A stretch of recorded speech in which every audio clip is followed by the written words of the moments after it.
I stared at the dim light above our dining table and whispered, "Lena, can we talk for a minute?" My voice sounded small even to me. She didn't look up from her phone. "What now?" she muttered, tapping fast.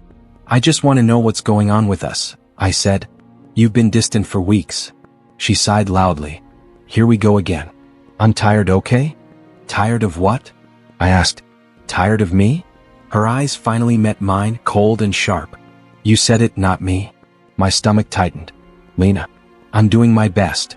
"That's the problem," she snapped. "Your best never changes anything." I leaned forward. "I'm working overtime. I'm trying to get promoted." She laughed under her breath. "Trying isn't enough. Look around, look at our life. We're stuck." "We're not stuck," I said. "We're building. Slowly maybe, but—" She cut me off. "Other men my age are already living the life I want." I felt the hit clean and deep. "Who are you comparing me to now?" She didn't answer. She just slid her phone toward me. On the screen was a picture of Adrian, the man she once called a friend. I blinked. "Why are you showing me this?" "Because," she said, "he actually knows what he's doing with his life." My hand shook. "Lena, don't tell me." She stood up and stepped back. "I'm leaving." The word hit me like a punch. "Leaving? What do you mean leaving?" "I'm done, Liam," she said softly, almost bored. "I'm moving in with Adrian." My throat closed. "Are you serious? After everything we've been through?" She crossed her arms. "I can't keep pretending I'm happy. He can give me what you can't." "And what's that?" I whispered. "A future. Stability. Comfort. Things you keep promising but never deliver." I took a shaky breath. "So you're throwing away our marriage because he has money?" She snapped. "Stop making me sound shallow. I deserve more than this tiny apartment and your endless dreams." "My dreams are for us," I said. "Well, they're not enough for me anymore." I stepped closer. "Lena, don't do this. We can fix things. Just talk to me." She moved away like my touch was fire. "I've already made up my mind. Is there anything I can say to change it?" "No," she said firmly. "I'm tired of waiting for you to become someone." My legs weakened. "I thought you loved me." She grabbed her purse. "Love doesn't pay bills, Liam. And it doesn't build a real life." I swallowed hard. "So you've been seeing him?" "Don't start drama," she said.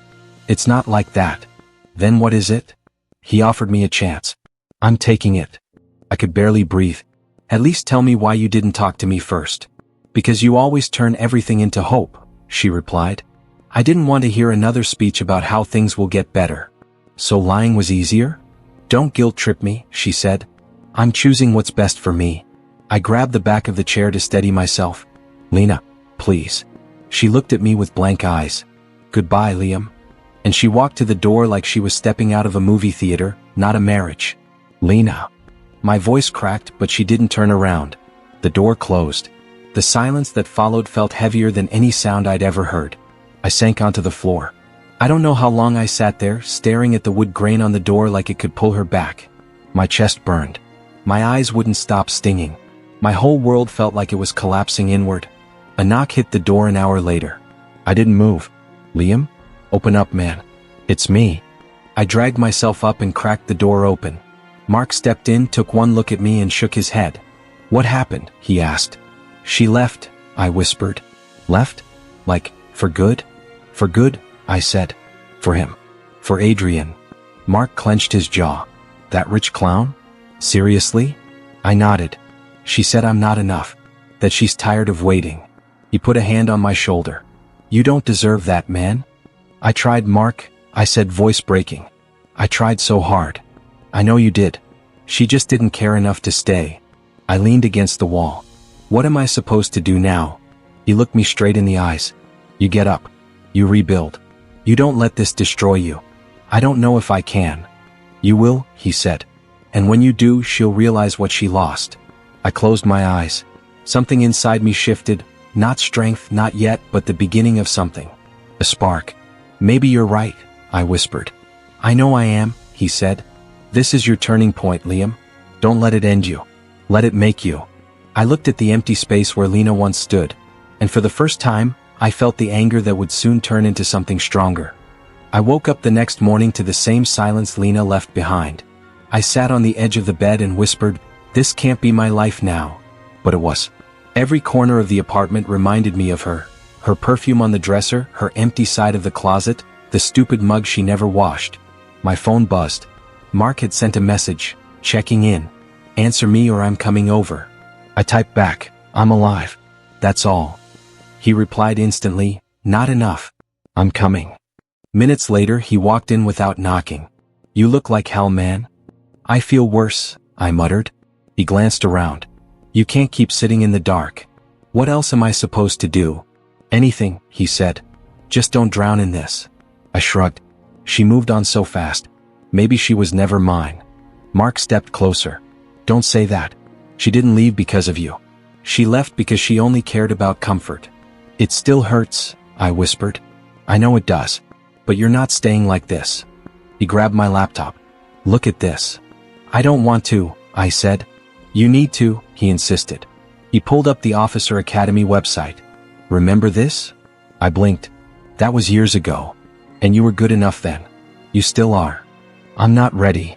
You're never ready, he said. But you need a direction before this eats you alive. Before I could argue, my phone vibrated again. This time it was a notification from social media. I opened it and froze. A picture of Lena and Adrian at some fancy rooftop dinner.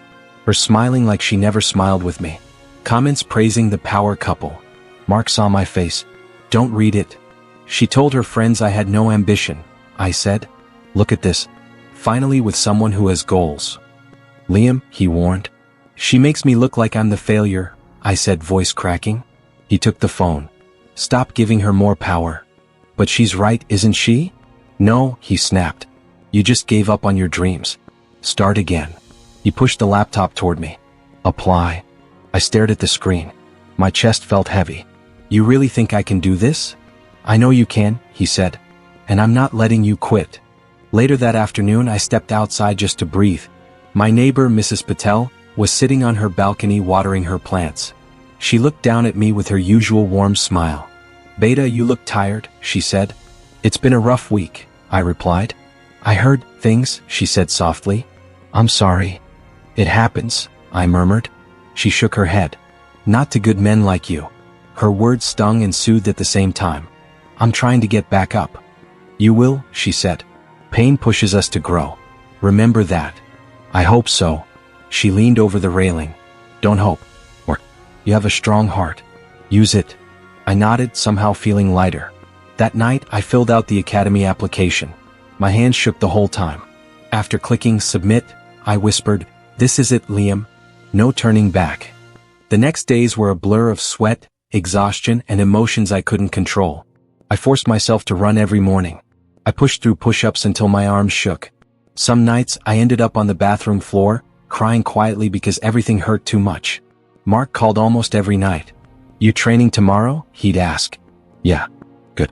Keep going. I feel like quitting. Too bad, he'd say. I'm not letting you. Mrs. Patel checked on me too. Did you eat today? She'd ask. A little. Eat more, she'd order. You can't rebuild on an empty stomach. One evening after a long run, I collapsed on the steps outside my building. Mark found me there. You okay? No, I said. But I'm not quitting. He smiled. That's all that matters. Weeks passed. My body hardened. My mind focused. My pain became fuel. Finally, the academy emailed me, entrance test scheduled. When the day came, I stood outside the testing center, hands trembling. Mark slapped my back. You've got this. I nodded. I won't waste this chance. Hours later, after the last physical test, the instructor called my name. Liam, you passed. I didn't breathe for a moment. Then I laughed, broken, relieved, alive. When I stepped outside, I whispered to myself, I'm not who she left anymore. The first day at the academy hit me like a punch to the chest. The shouting, the running, the pressure, everything was louder and harder than I expected. As soon as I stepped onto the training field, a tall guy beside me smirked and said, You look nervous. I'm fine, I replied, though my hands were shaking.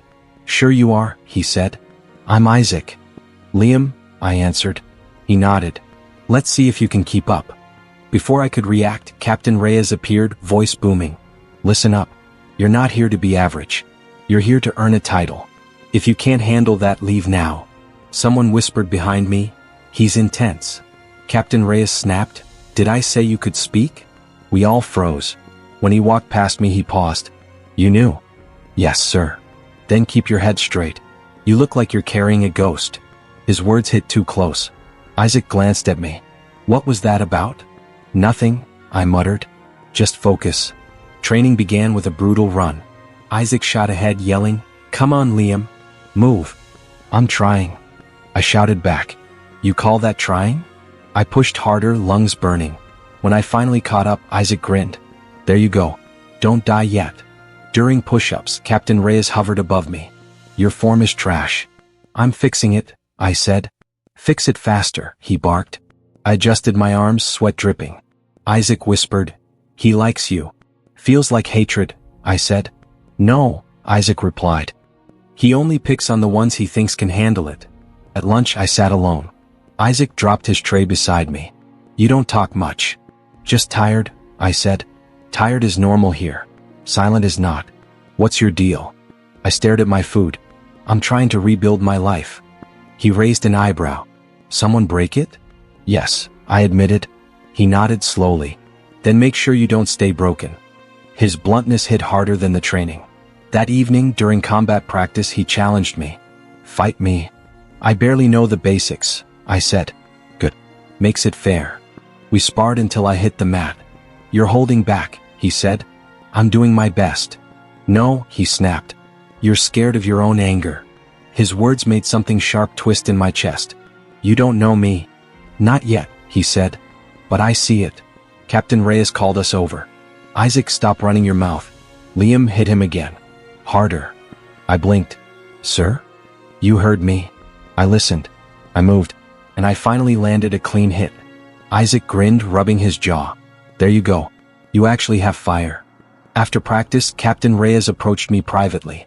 "Where'd you train before this?" "Nowhere," I said. "HM. Then where'd that fight come from?" I hesitated. "Pain, maybe." He nodded. "Good. Pain is a teacher, but don't let it be your master. Use it. Don't drown in it." His words stuck with me. One night, after an exhausting endurance drill, I sat alone outside the barracks. My chest ached from memories I tried to bury. I whispered, "Why am I still thinking about her?" Isaac appeared again. "Because she mattered. But she's gone, right?"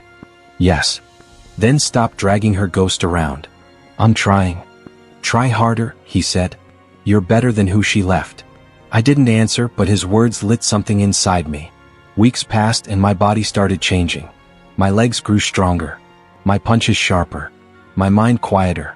Captain Reyes noticed. "You're improving," he said after a drill. "I'm trying, sir." "You're not trying. You're changing. Keep going." Isaac elbowed me. "Hear that? The captain's becoming your fan." I laughed. "Not a chance." "Maybe," Isaac said, "but you're not the same guy who walked in here."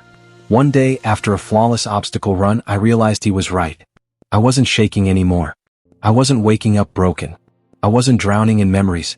In the mirror, I saw someone tougher. Someone sharper. Someone alive. I whispered to my reflection, "I'm not the man Lena left. Not anymore." I only wanted coffee, nothing complicated, nothing emotional. But the moment I stepped into the cafe and heard someone whisper, "Is that him?" I felt my chest tighten. I turned and there she was, Lena. She blinked fast. "Wow, you changed." I forced my voice steady. "Training does that." Her eyes ran over my academy uniform. "So you actually went through with it?" "I'm surprised."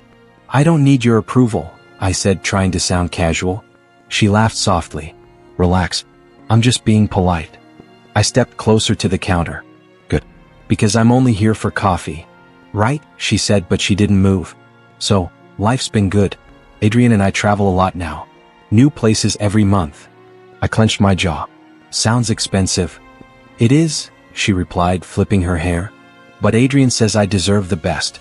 He's working on a big expansion. Investors are drooling over him." "Congrats." I kept my tone flat. "You don't have to act like you don't care," she said. "I mean, this must feel weird. Seeing me happy after everything." "I'm fine," I said. "Really?" She frowned slightly as if she didn't like that answer. "Well, anyway, I didn't expect you to look so different." "I had to rebuild," I said. "Rock bottom makes you work." She nodded lightly. "I guess. But still, you look strong." I am. She gave me a tiny smile. Good for you. I grabbed my coffee and walked past her, refusing to look back. But the moment I stepped outside, my heartbeat shook inside my chest. I leaned against a pole, trying to breathe. Don't let her get in your head, I whispered to myself. Later that evening, Mark called. Bro, you won't believe the stuff I'm hearing. I'm tired. Make it quick. He lowered his voice. Adrian's business? Not as perfect as Instagram says. Some clients are pulling out. Guys scrambling. I rubbed my face. Mark, I don't care. You sure? Because karma's warming up and I thought you'd want front row seats. I'm done with that chapter, I said. Whether it burns or not isn't my problem. Mark groaned. Fine, be noble. I still want popcorn. I laughed a little despite myself. You're hopeless. Later that week at the academy, I was stretching near the field when Isaac dropped beside me. You look pissed. Who messed with you? No one, I said. Just the past being annoying. He snorted. Past always is. Mine won't shut up either. I looked at him. What do you mean? He hesitated, then said, My dad walked out on us last year. Left me with a family to support and zero warning. Sometimes I swear I still hear him slamming the door. I stared at him. I didn't know. You don't talk about your stuff either, he said. But I can tell something's eating you. It's stupid, I said. I saw Lena today. He whistled. Oh, that explains the storm face. She acted like she won some prize. Like I'm supposed to feel small again. You don't, he said. So don't give her that power. I'm trying. You're doing better than trying. You're here training harder than half the guys. I let out a slow breath. Some days it still hurts. Then let it hurt, he said. Pain isn't the enemy. Staying stuck is. I looked at him, surprised at how much that hit me. You sound like Captain Reyes. He grinned. What can I say? Greatness rubs off. I laughed for the first time all day. Thanks, man. He nudged me. Now quit sulking. We've got drills. As we jogged toward the field, I felt something shift inside me.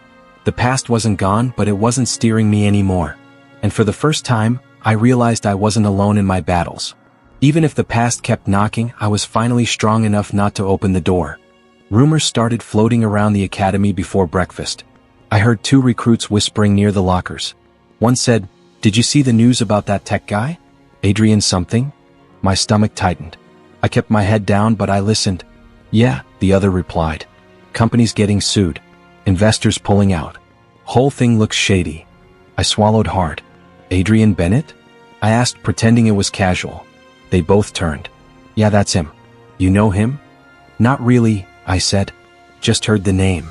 But my pulse was hammering. Adrian. Of course. Later, during drills, Isaac jogged beside me.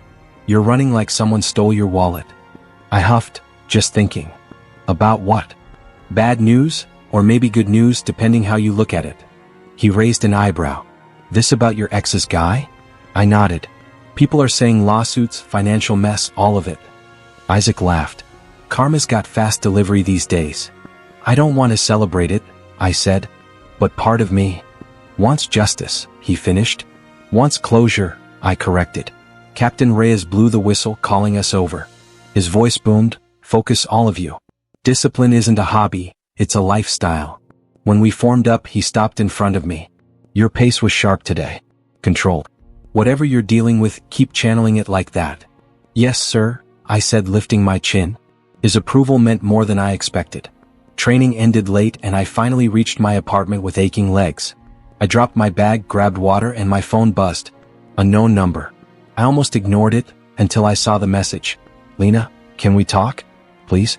My chest went cold. She hadn't reached out in months. I stared at the screen, unsure whether to reply. Seconds later, the phone rang. Her name lit up the display. Against my better judgment, I answered. Hey, she said quietly. Lena, I replied, voice tight. I know this is random, she said. But I needed to call.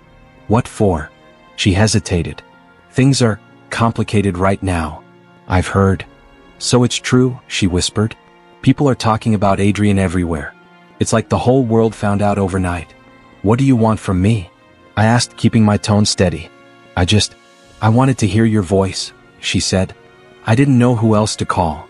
That's not my role anymore, I said. You made your choice. Her breathing hitched. I know I did. I just Can we meet? Just to talk. No, I said. I'm not going back to that place. She went silent for a long moment. Okay, I understand.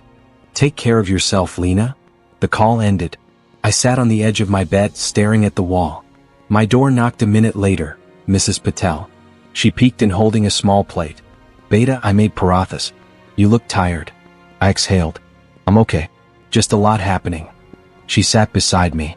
Pain comes and goes, but strength stays if you nurture it. I smiled weakly. Thanks.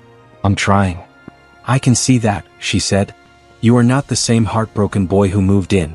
After she left, I replayed Lena's voice in my head. Shaky, unsure, cracked. Felt strange. She used to sound so confident, so proud of her new life. At the academy the next day, Isaac elbowed me. You look lighter. Something happened? She called, I said. He groaned. Of course she did. People only reach back when their world starts collapsing. I told her no, I said. He smirked. Good. You're finally choosing yourself.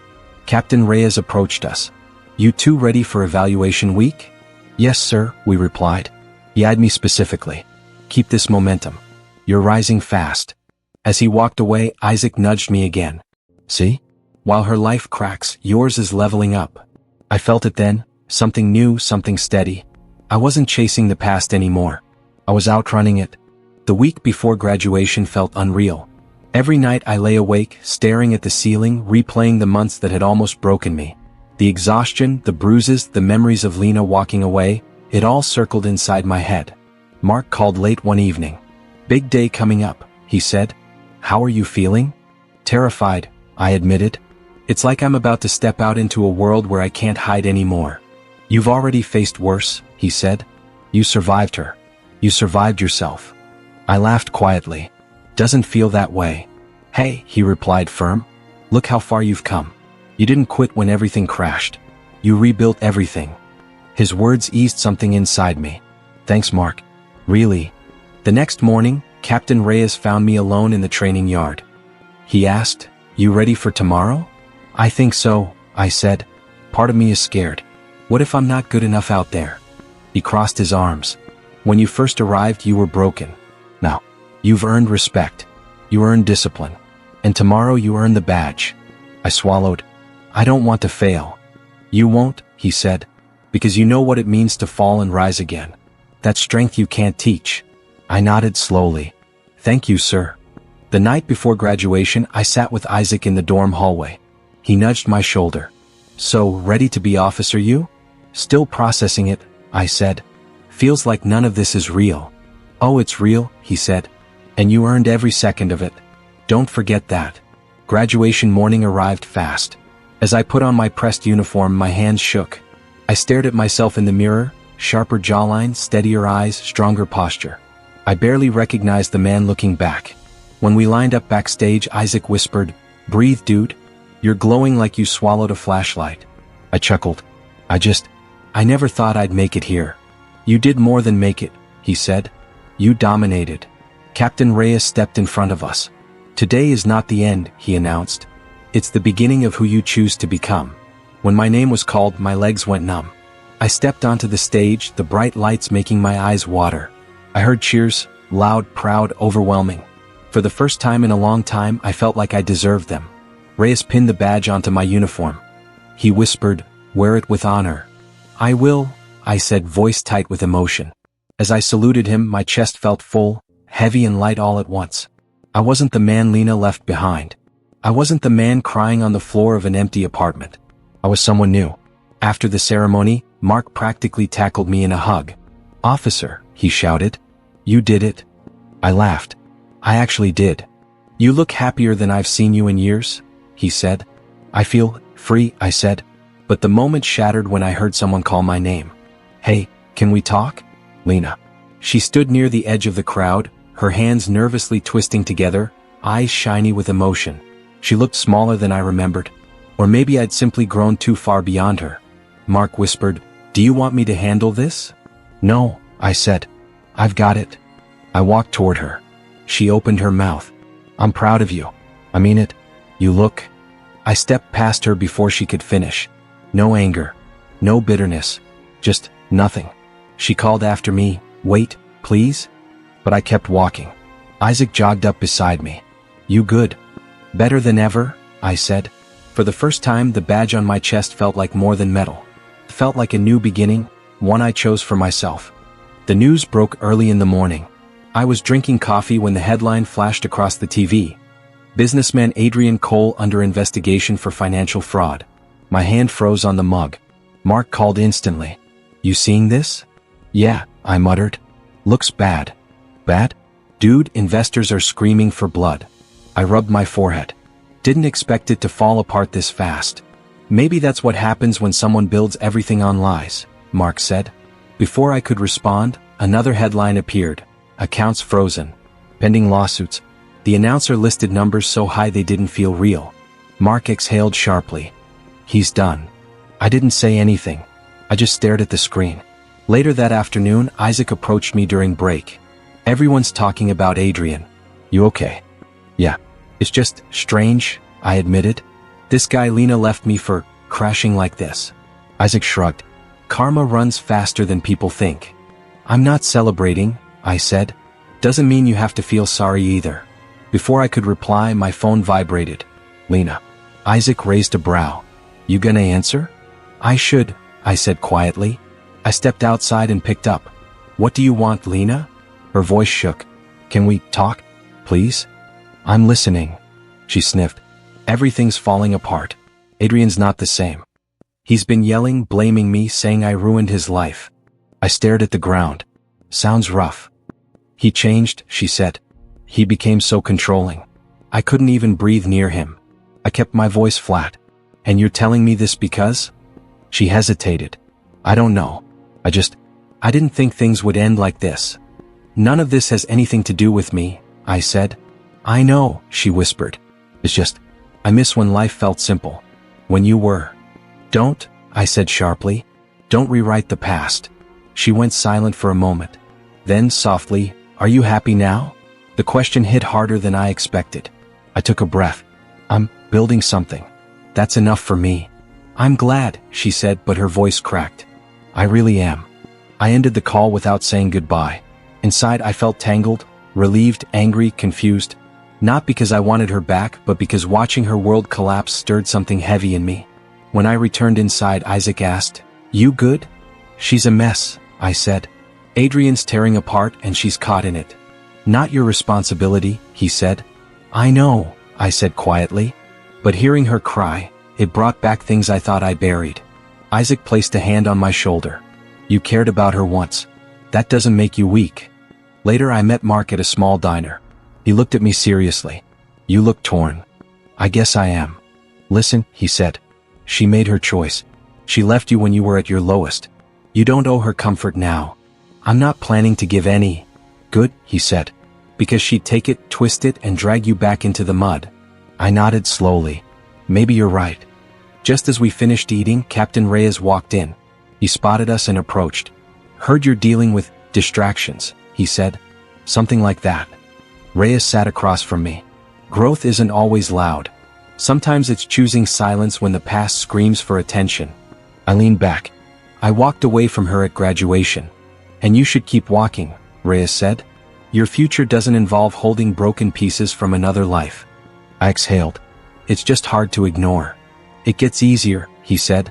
As I left the diner that night, I realized something important. Lena's world was collapsing, but mine wasn't shaking anymore. For the first time, I felt firmly on my own path, even if part of me still felt the echo of the past. Months passed in a blur of patrols, long nights, and harder days. I earned respect slowly, one shift at a time.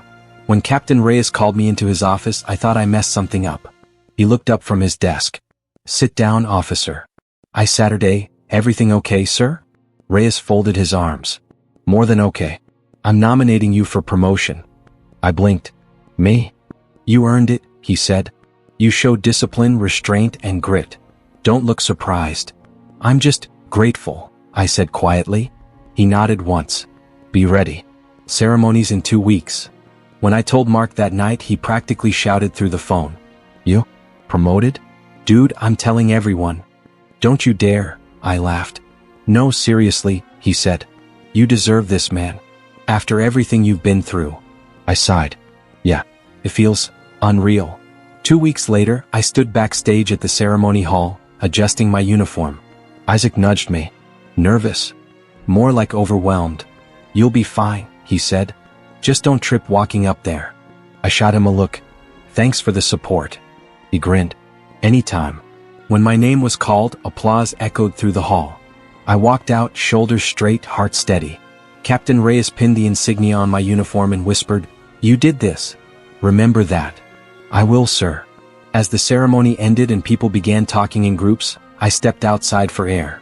That's when I heard it, my name shaky and desperate. "Please, wait." I turned. Lena stood near the entrance, makeup smudged, eyes red, hands trembling. She looked nothing like the woman who walked out on me. "Why are you here?" I asked. She swallowed hard. "I had to see you. Please, can we talk?" "I don't think that's a good idea." "No, please." Her voice cracked. "Just a minute." I sighed. "Fine. Say what you came to say." She stepped closer. "I'm sorry. I'm so sorry. I made the biggest mistake of my life." I stared at her. "You left me for someone else." "That wasn't a mistake, it was a choice." She wiped her tears. "I know. I thought Adrian could give me everything. But he only cared about himself. He controlled me, blamed me, and when everything collapsed, he abandoned me." "That sounds familiar," I said coldly. She flinched. "I deserve that. But please listen. I regret everything. You were good to me. You loved me when I didn't deserve it." I shook my head. "When I needed you most, you walked away." "I was stupid," she whispered. "You were struggling and instead of helping you, I ran. I thought money meant stability. I thought you'd never change. And you thought Adrian was better." "I thought he was security," she said. "But you became everything I said you couldn't be." I stepped back. "I didn't do any of this for you." "I know," she said quickly. "But I'm begging you, give me one more chance. Please, let me try again. Let me fix what I broke." Her voice was raw, trembling, empty of pride. A year ago, I would have fallen apart hearing her cry like that. A year ago, I would have begged her to come back. But now, I just felt calm. "No," I said. She froze. "No. I rebuilt myself from nothing," I said. "Without you. Without your faith. Without your support. I did this alone." "I can be better," she pleaded. "It's too late," I said. "You left me shattered. And I rebuilt in a shape that doesn't fit you anymore." She reached for me but I stepped away. "I'm done carrying the past," I said softly. Her knees buckled and she covered her face. "Please, don't leave." But I turned my back and started walking. For the first time my steps felt light. And I didn't look back. I sat on the precinct rooftop during my break, letting the cool air hit my face when Mark walked out. "You hiding again?" he asked. "I'm thinking," I said. "About everything." He leaned beside me. "You've come a long way, man. Don't pretend you didn't." I almost gave up back then. "And you didn't," he replied. "That's what matters." He nudged my arm. "You did the work. You climbed out." I sighed. "Sometimes I wonder how." "By refusing to stay down," he said. "You owe yourself some damn credit." Before I could answer, Isaac pushed the door open. "There you are. Captain's looking for you." "What does he want now?" I asked.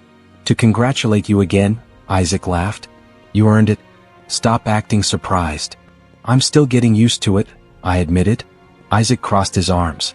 "Then learn fast. You've changed and in a good way." "Yeah," Mark added. "You're not the guy who was breaking apart on the locker room floor months ago." I looked away. "I remember that day." "We all do," Isaac said softly. "But you're standing now. That's what counts." I exhaled slowly and headed downstairs with them. Captain Reyes stood by his office, arms folded. "You three done hogging the rooftop?"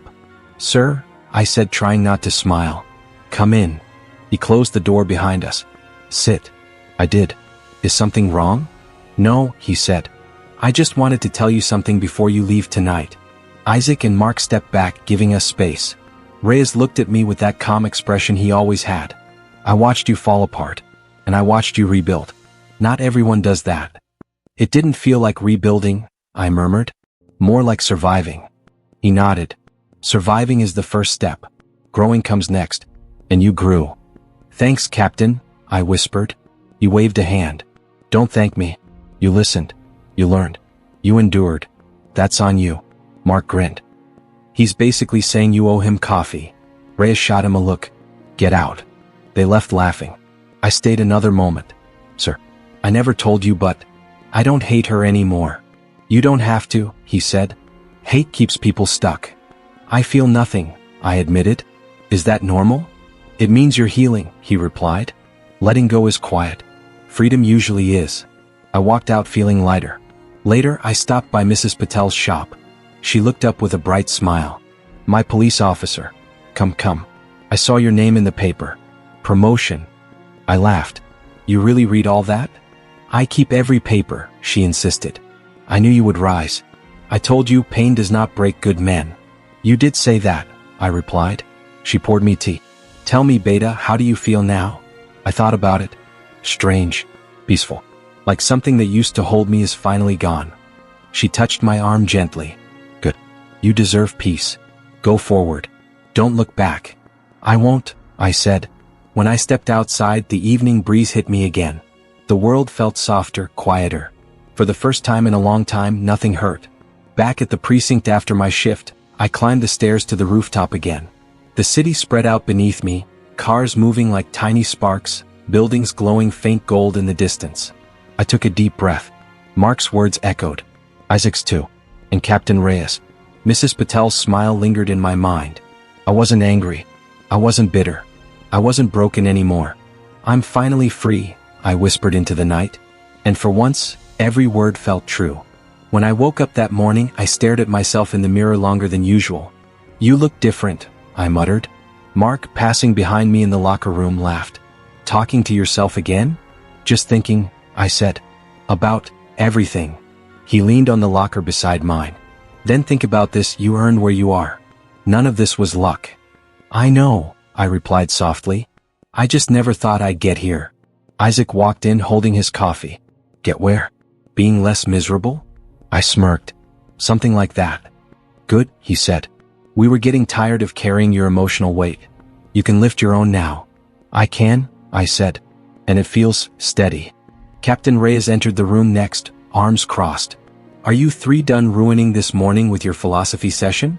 We're motivating him, sir, Isaac joked. Motivate yourselves to work, Reyes snapped, but his eyes softened when he looked at me. You doing all right? I'm good, sir, I answered. Really good. Then keep going, he said. Pain isn't meant to cage you. It's meant to shape you.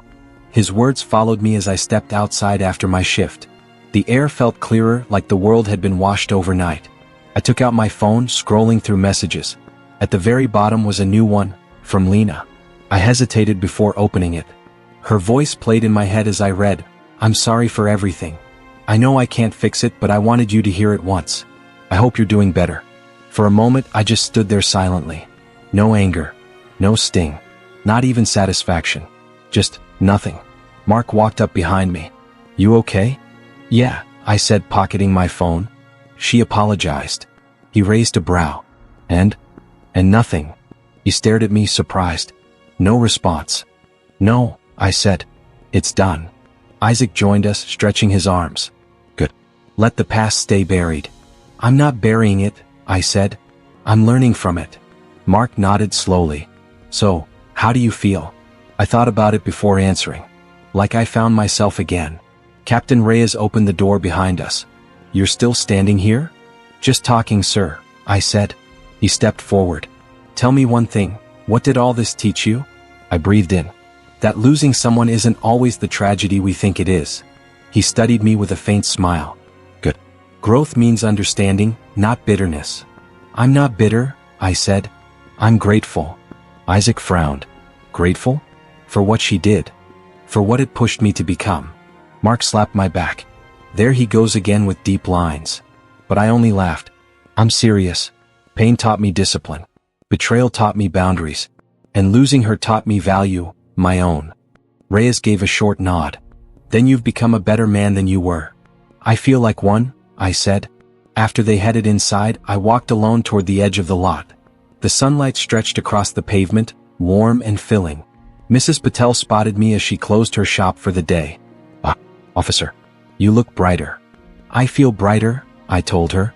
She clasped her hands. Good. Life tests good people, but it does not destroy them. That's what I'm starting to believe, I replied.